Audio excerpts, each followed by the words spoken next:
Hi guys, welcome back. So today I just want to speak to you all about schooling in Ghana. I've had several emails, messages on my social media from some of you wanting to know about the schooling system in Ghana and how it works. I won't lie to you, schooling in Ghana is a very big topic. There's no right or wrong answer. You kind of have to work your way through it and try and see what kind of works for you. When we first came to Ghana, we started out with homeschooling, and then later on we transitioned our children into school here. Now, whatever I say in this video, it is from my own personal experience. This is not saying that I know everything, because I don't. I definitely do not know. And in fact, quite the opposite is probably more true than the other way. Yeah, so I don't know everything. I'm just giving you my personal thoughts on what I have experienced about schooling in Ghana. One thing I think that you need to think about very carefully when you're deciding to put your child into school, you need to think about your budget first of all, because some of the schools, the charges that they have are completely astronomical. They are totally crazy. I mean, it's like, how can you even ask somebody that kind of money? But people do pay. So, I mean, some people do pay. So know what your budget is first of all, because that will already narrow down the kind of school that your child can go to. Also, think about the type of curriculum that you want your child to follow. Now, there are tons of curriculums here. You've got the British, we have an American school, we have German school. I mean, I'm sure there's like loads of other schools that I don't even know about. What curriculum do you want your child to study? Does that even make a difference to you? The Ghana curriculum is also here.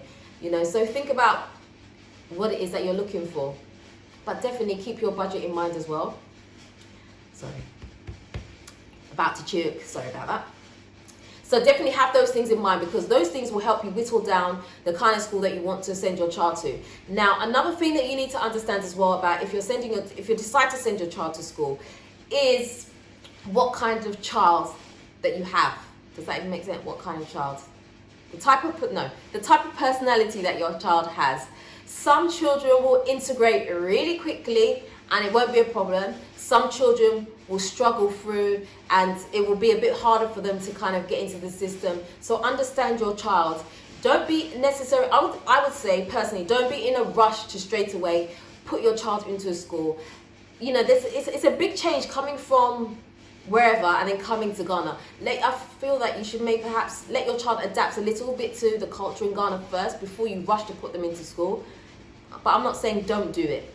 It's your personal choice. But for me personally, I think it's a good idea to let your children kind of adapt to what Ghana is like, because it can be a bit of a culture shock, especially for us adults. It's a culture shock. So, what about children that have to process a lot of different emotions and things like that? So think about that first of all. Now, just because a school is expensive does not mean that it is the best school. Schooling in Ghana is going to be very, very different from schooling abroad.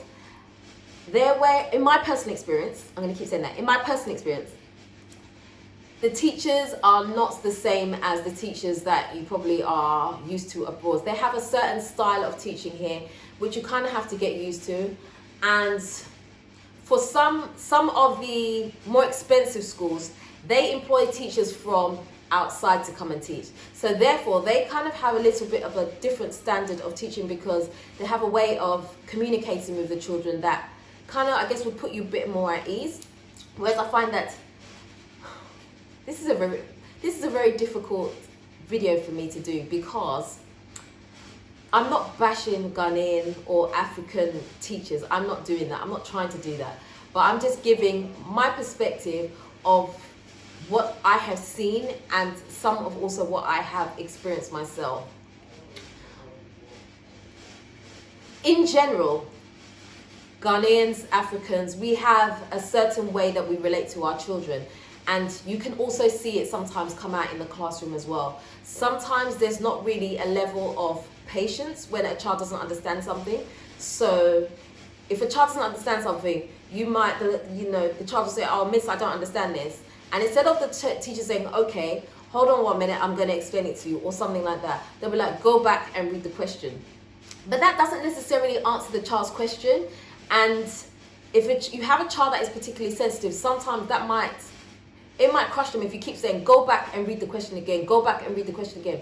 but the child doesn't understand. So reading the question is not going to kind of help. Now, I just have to say this. This is not indirect, what is the word? Relation to the school that my children were going to. It's just a general observation. So please, I don't want anyone to get that twisted. The school that my children went to was very good. And I'm saying went to because I've literally just taken my children out of school just because of the situation at the moment.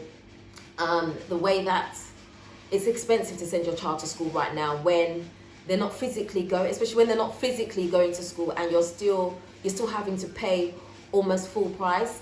It's a lot for someone to take on, especially when you're having to do a lot of the extra work, I guess, that the teachers would normally do. You're kind of having to do it yourself, and so it becomes quite difficult to justify what you're paying for. But that's not just in the school that my children go to. That is in every school. I know that some schools have given a 50% discount when it comes to fees, but even those schools, fees they're astronomical. So even when you're doing a 50% discount, it still works out that maybe the parent is still paying, I don't know, $3,000 a month or whatever, or a term or whatever for their child to go to school.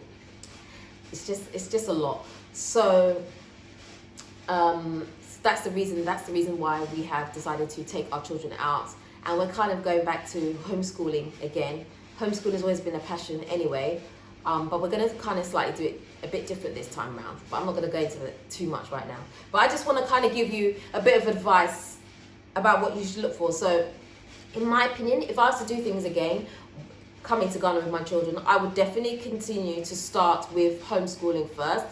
I wouldn't even be too hard on the homeschooling here because, like I said, because of the cultural shock and things like that, what I would do is, after they've relaxed a little bit, then I would start to slowly try and homeschool.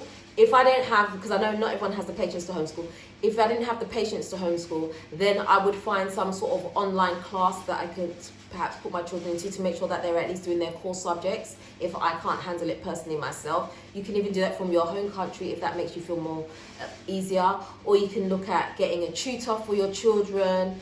There are lots of different options, and I just think the way that the world is right now, you kind of have to think outside the box. You kind of have to be a bit more creative, because the standard way of going to school is not going to happen for now. And personally for me, even if the schools are open right now, I wouldn't send my children back to school, just because I feel like it's still a risk factor, and especially with the borders being open right now, we just don't know what's going to happen. So for me, I personally would think that it's a little bit risky, so I wouldn't send my children to school, even if Nana, the president, did actually open up the schools right away. I think he's made a great decision, to be honest with you.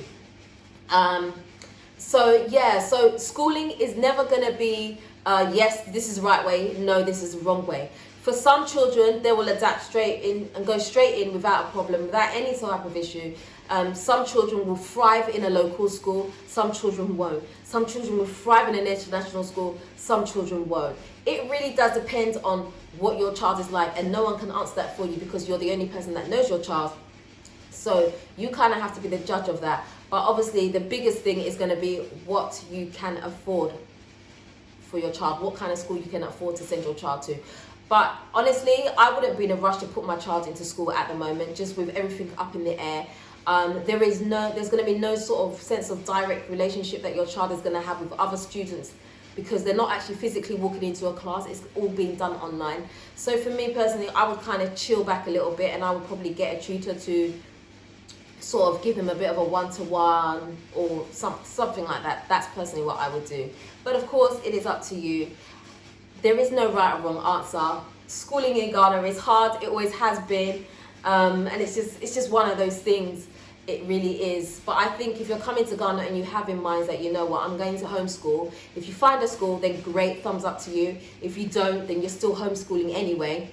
Or if you know other people that are also coming to Ghana and in the same situation as you, perhaps you can do like a rotation where, a parent is teaching, 3 different children, and you kind of mix it up that way, and you all teach different things, or however you're going to do it. You just have to be creative, because there is no right or wrong. I keep saying that. There is no right or wrong way to go with schooling in Ghana. It is not an easy one at all. I still don't have it figured out 6 years later. I really don't. You have to wing it. You have to wing it. Sorry guys. I wish I had something more concrete to tell you, but